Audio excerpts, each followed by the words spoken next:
আসসালামু আলাইকুম everyone, welcome to সোমাইস kitchen. আশা করছি আপনারা সবাই অনেক ভালো আছেন। এখন কিন্তু তালের সিজন চলছে, তাই তাল দিয়ে বানানো একটি স্পেশাল কেকের রেসিপি আজকে আপনাদের জন্য নিয়ে হাজির হয়েছি। এটাকে কিন্তু তালের কেক পিঠাও বলা হয়ে থাকে। আর এই কেক পিঠাটা কিন্তু ওভেন ছাড়াই চুলায় পানির ভাপে বানানো। আশা করছি রেসিপিটি আপনাদের অনেক ভালো লাগবে। চলুন তাহলে আমরা রেসিপিটি দেখে নিই। প্রথমে আমি একটি মিক্সিং বোল নিয়ে নিয়েছি। এবার এর মধ্যে নিয়ে নিচ্ছি চালের গুঁড়া। আমি এখানে ভেজা চালের গুঁড়াটা ইউজ করছি, আপনারা চাইলে শুকনো চালের গুঁড়া দিয়েও করতে পারেন। চালের গুঁড়া আমি নিয়েছি 1.5 কাপ পরিমাণ। এবার চালের গুঁড়ার সাথে দিয়ে দিচ্ছি ময়দা। এখানে আমি ময়দা 1/2 কাপ পরিমাণ নিয়েছি। দিয়ে দিচ্ছি 1/2 কাপ পরিমাণ গুঁড়া দুধ। এবার দিচ্ছি লবণ 1 চা চামচ পরিমাণ। দিচ্ছি চিনি। চিনি আমি এখানে 1 কাপের থেকেও কম ইউজ করেছি, তবে আপনারা এখানে আপনাদের প্রেফারেন্স অনুযায়ী কিন্তু চিনিটা বাড়িয়ে বা কমিয়ে নিতে পারেন। এবার দিয়ে দিচ্ছি বেকিং পাউডার 1 টেবিল চামচ পরিমাণ। আর সবগুলো উপকরণ আমি একটি হ্যান্ড হুইস্কের সাহায্যে এভাবে ভালোভাবে মিশিয়ে নিচ্ছি।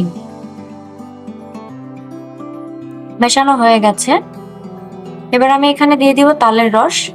এখানে আমি পুরো 1 কাপ পরিমাণ তালের রস দিয়ে দিচ্ছি। তালের রসটা দেওয়ার পর হাতের সাহায্যে আমি খুব ভালোভাবে এটাকে মাখিয়ে নিব। এই কাজটা হাত দিয়েই করবেন, তাহলে কিন্তু রেজাল্টটা ভালো আসবে। ব্যাটারটা আমার কাছে কিছুটা শক্ত মনে হচ্ছিল, তাই আমি আরো কিছুটা তালের রস এখানে অ্যাড করে নিয়েছি। আপনারা চাইলে কিন্তু এখানে তালের রসের বদলে লিকুইড দুধ কিংবা পানিও ইউজ করতে পারেন। আমি যেহেতু গুঁড়া দুধ ইউজ করেছি, তাই এখানে আর দুধটা ইউজ করলাম না, তবে আপনারা চাইলে করতে পারেন। এবার এর মধ্যে আমি দিয়ে দিচ্ছি নারকেল কোড়া। 1 কাপ পরিমাণ নারকেল কোড়া এখানে দিয়েছি। নারকেল কোড়াটা কিন্তু অবশ্যই দিতে হবে, স্কিপ করবেন না, নয়তো এটার আসল যে টেস্টটা সেই টেস্টটাই কিন্তু পাবেন না। নারকেল কোড়াটা দেওয়ার পর আমি খুব ভালোভাবে একটু মাখিয়ে মিশিয়ে নিচ্ছি। নারকেল কোড়ার পরিমাণটা যত বেশি হবে আপনার পিঠাটা কিন্তু ততই বেশি টেস্ট হবে। দেখুন আমার মাখানো হয়ে গেছে। ব্যাটারটা যখন দেখবেন এরকম ছেড়ে ছেড়ে পড়ছে, তখনই বুঝবেন যে এটা রেডি হয়ে গেছে। আমার ব্যাটারটা কিন্তু পুরোপুরিভাবে রেডি হয়ে গেছে। এবার এটাকে আমি ঢেকে রাখবো। আমি এটাকে 1 ঘন্টার জন্য ঢেকে রাখছি। আপনাদের হাতে সময় না থাকলে 30 মিনিটও ঢেকে রাখতে পারেন। ফিরে আসছি 1 ঘন্টা পর। 1 ঘন্টা পর ঢাকনাটা তুলে নিয়ে আমি আবারও এটাকে একটু মিশিয়ে নিচ্ছি। আমার ব্যাটারটা কিন্তু পারফেক্টলি রেডি হয়ে গেছে। এবার আমি কেক তৈরির জন্য একটা মোল্ড নিয়ে নিয়েছি, আর এর মধ্যে সামান্য পরিমাণ সয়াবিন তেল দিয়ে দিয়েছি। তেলটাকে একটি ব্রাশের সাহায্যে খুব ভালোভাবে মোল্ডটার চারদিকে লাগিয়ে নিব। তেলটা খুব ভালোভাবে লাগিয়ে নিতে হবে, আর তেলটা লাগিয়ে নেওয়ার ফলে কিন্তু পরে কেকটা এর মধ্যে বসে যাবে না।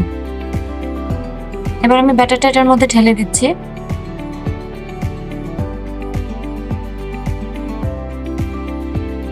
দেখুন আমার সবটা ব্যাটার ঢালা হয়ে গেছে। এবার উপর থেকে আমি কিছু পরিমাণ নারকেল কোড়া দিয়ে দিচ্ছি। এটা পুরোটাই অপশনাল, আপনারা চাইলে দিতে পারেন অথবা না দিলেও কোনো প্রবলেম নেই, যেহেতু ব্যাটারে অলরেডি নারকেল কোড়া ইউজ করা হয়ে গেছে। তবে এটা দেখার সৌন্দর্যের জন্য আমি উপর থেকে একটু দিয়ে দিচ্ছি। চারদিকে একটু ছড়িয়ে ভালো করে নারকেল কোড়া দিয়ে দিয়েছি। আর এর মাঝখানে মাঝখানে আমি কিছু কিশমিশ দিয়ে দিচ্ছি। কিশমিশটা দিলেও কিন্তু দেখতে বেশ ভালো লাগে, আর টেস্টটাও কিছুটা বেড়ে যায়। দেখতেই পাচ্ছেন আমার এটা কিন্তু পুরোপুরি রেডি হয়ে গেছে। এবার চুলায় আমি কিছু পরিমাণ পানি দিয়ে নিয়েছি। দেখুন পানিটা কিন্তু ফুটতে শুরু করেছে। আর এই অবস্থায় আমি এর মধ্যে একটা স্ট্যান্ড দিয়ে দিচ্ছি। এবার এই স্ট্যান্ডটার উপরে আমি পিঠার পাত্রটা বসিয়ে দিব। মাঝ বরাবর ভালোভাবে বসিয়ে নিয়েছি। আর পানির পরিমাণটা আশা করছি আপনারা দেখেই বুঝতে পারছেন, আমার মোল্ডের তলাটা কিন্তু পানিতে ভিজেছে। ঠিক এই পরিমাণই পানি আপনারা ইউজ করবেন। আর এবার এটাকে আমি একটি ঢাকনা দিয়ে ঢেকে দিচ্ছি। ঢাকনার ছিদ্রটা একটি লক দিয়ে আমি এটাকে আটকে দিচ্ছি। আর লো হিটে আমি এটাকে এবার 1 ঘন্টা জাল করে নেব। চলে আসলাম 1 ঘন্টা পর। দেখুন আমি ঢাকনাটা তুলে নিচ্ছি। পানিটা কিন্তু একেবারেই শুকিয়ে গেছে, আর আমার কেকটাও কিন্তু পারফেক্টলি রেডি হয়ে গেছে। এটা আমি চুলা থেকে নামিয়ে নিব, আর ঠান্ডা হওয়ার পর আপনাদেরকে দেখিয়ে দিচ্ছি। আমার পিঠাটা কিন্তু ঠান্ডা হয়ে গেছে।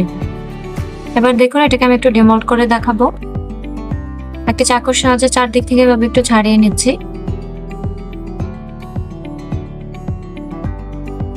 ছাড়িয়ে নেওয়ার পর আমি একটা প্লেটের মধ্যে উপর করে এটাকে নামিয়ে নিব।